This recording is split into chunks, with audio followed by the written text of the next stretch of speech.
कधी लक्ष दिलंय का आपल्याला जीवनात सुख हवंय, राज्य हवंय, शांती हवंय, पण युद्ध मात्र नको. यश हवंय पण संघर्ष नको. स्वर्गाचा आनंद हवंय पण पाप जळणाऱ्या अग्नीतून चालणं नको. दार उघडायचं आहे पण हात दाराला लावायचं नाही आणि नंतर म्हणायचं देवा माझं का होत नाही. संत ज्ञानेश्वर महाराज म्हणतात, ऐसे हे रणी वधावे आधी रणांगणात उतरणार, मगच आपण राज्य सुख भोगावे. मग राज्याचे सुख मिळणार. पण आपल्याला हवं काय? चिखलात पाय ठेवायचं नाही पण कमळ बनायचं आहे. मेहनत नाही करायची पण यश प्रथम क्रमांकाचं हवंय. मन शुद्ध करायचं नाही पण देवदर्शनावं. आणि गंमत म्हणजे हे सर्व अपेक्षा बाळगून आम्ही स्वतःला खूप हुशार समजतो. संत ज्ञानेश्वर महाराज म्हणतात, ते मना न ये अगवेत जीवितेशी. म्हणजेच मनात हा साधा नियम येत नाही आणि तरी जीवनात सुखाची अपेक्षा, म्हणजे हत्यार उचलायची भीती पण राणी बनायला लाज नाही. शत्रूचा सामना करायला कचरं पण विजयपद खिशात आधीच ठेवलेलं असतं. आजची पिढी ही एवढी कम्फर्ट फर्स्ट झाली की फोन स्लो झाला तरी चिडते, पण स्वतःचे दोष, स्वतःचा आळस, स्वतःच्या कमजोरीचा सामना करायला तग धरण्याची हिंमत नाही. संत ज्ञानेश्वर महाराज थेट सांगतात, युद्धाशिवाय राज्य नाही, मेहनतीशिवाय सुख नाही आणि वैराग्याशिवाय परमात्मा नाही. ही ओवी म्हणजे साध्या भाषेत एकच प्रहार आहे. आधी स्वतःचा अंतर्गत शत्रू मारा, नंतर सुखाच्या अपेक्षा ठेवा.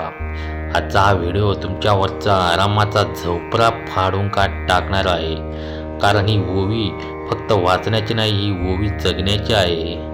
मित्रांनो, व्हिडिओला पुढे जाण्याआधी तुम्ही जर आमच्या चॅनलवर नवीन असाल तर हात जोडून विनंती करतोय, आमच्या चॅनलला पहिल्यांदा सबस्क्राईब करा, व्हिडिओला एक लाईक द्या आणि व्हिडिओ शेवटपर्यंत बघा. हा व्हिडिओ नाही आहे, एक जीवन जगण्यासाठी एक कला आहे. आज आपण वाचतो ज्ञानेश्वरी अध्यायातील दुसऱ्या अध्यायातील एक अत्यंत प्रभावी युद्धतुल्य ओवी. ही ओवी म्हणजे ऐसे हे रणी वधावे मग आपणच राज्य सुख भोगावे, तर ते मना न ये अगवेत जीवितेसी.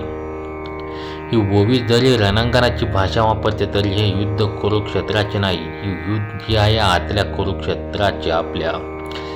ही ओवी आपल्याला सांगते की युद्ध बाहेरचं नाही, ते अंतर्मनाचं आहे. शत्रू बाहेरील नाही, ते आळस, भीती, कर्मच्युती, राग, अहंकार, मत्सर हेच शत्रू आहेत. महाराज सांगतात, हे शत्रू न मारता तुम्हाला सुख हवंय, हे म्हणजे झोपेत पडून राहून सकाळी मेरे यार मी पर्वत जिंकलो म्हणण्यासारखे आहे. याचसाठी अर्जुनाला गीता दिली आणि आज तीच शिकवण ज्ञानेश्वर महाराजांनी आपल्यासाठी ओव्यांमध्ये ठेवली. ऐसे रणी वधावे म्हणजे रण म्हणजे युद्धभूमी, वधावे म्हणजे शत्रूचा नाश करणे. पण हे शत्रू कोण? आळस, लोभ, मत्सर, राग, ईर्ष्या, मीपणा, भीती, अपमानाची संवेदनशीलता, नकार स्वीकारण्याची भीती, कामात सातत्य नसणे, कल्पनेतील अपेक्षा पण कृती शून्य. ज्ञानेश्वर महाराज म्हणतात, सुख मिळवायचे असेल तर मनाच्या रणांगणात उतरून या सगळ्यांचा वध करावा लागतो.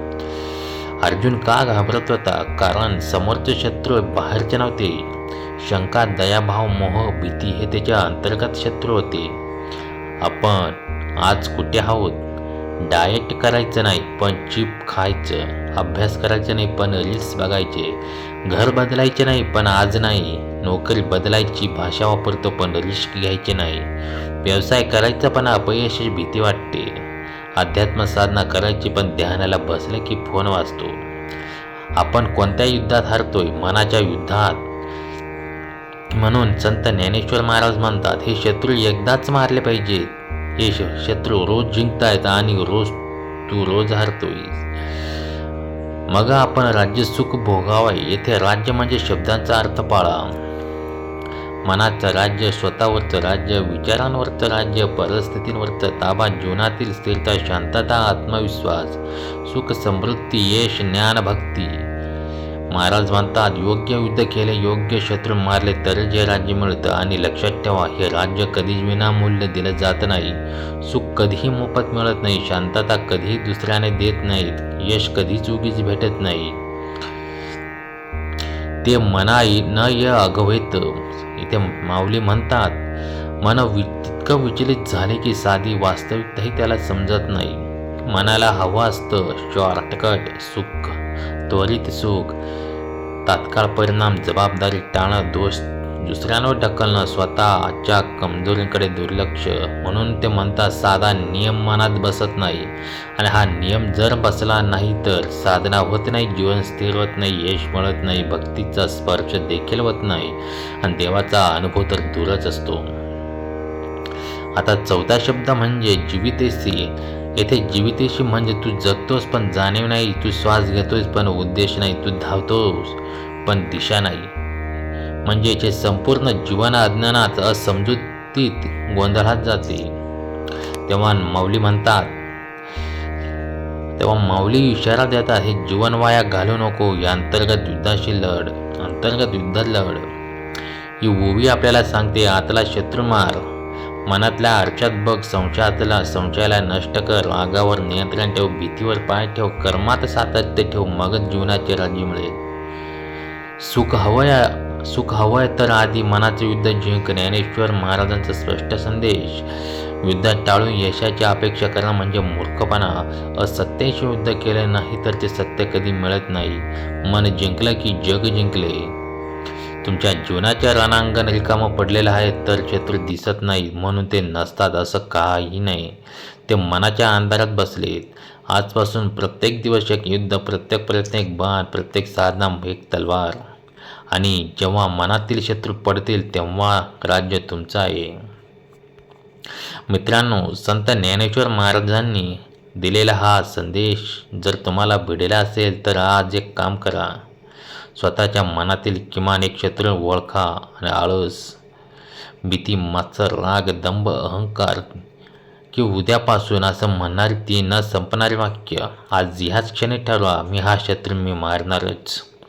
आणि अशा प्रत्येक दिवशी ज्ञानेश्वरांची एक ओवी तुमचं मन जिंकण्यासाठी, जीवन बदलण्यासाठी आम्ही तुमच्यासमोर घेऊन येतो राहू. जर आजचा प्रवास तुमच्या हृदयात एका ठिणगी पेटून गेला असेल तर हा चॅनल तुमच्यासाठीच आहे. आत्ताच सबस्क्राईब करा, बाजूची घंटा देखील वाजवा, कारण पुढचा अध्याय, पुढची ओवी तुमच्या मनाच्या अंधारात दिवा पेटवणार आहे. आणि कमेंट्समध्ये एकच ओळ लिहा की मी माझ्या मनातील शत्रूवर विजय मिळवणारच. ही तुमची प्रतिज्ञा, हीच तुमची पहिली जिंकलेली लढाई. मग पुन्हा भेटूया पुढच्या ओवीत, पुढच्या युद्धात, जिथे ज्ञान प्रकाश बनेल आणि मन विजयी होईल. तोपर्यंत जय हरी माऊली.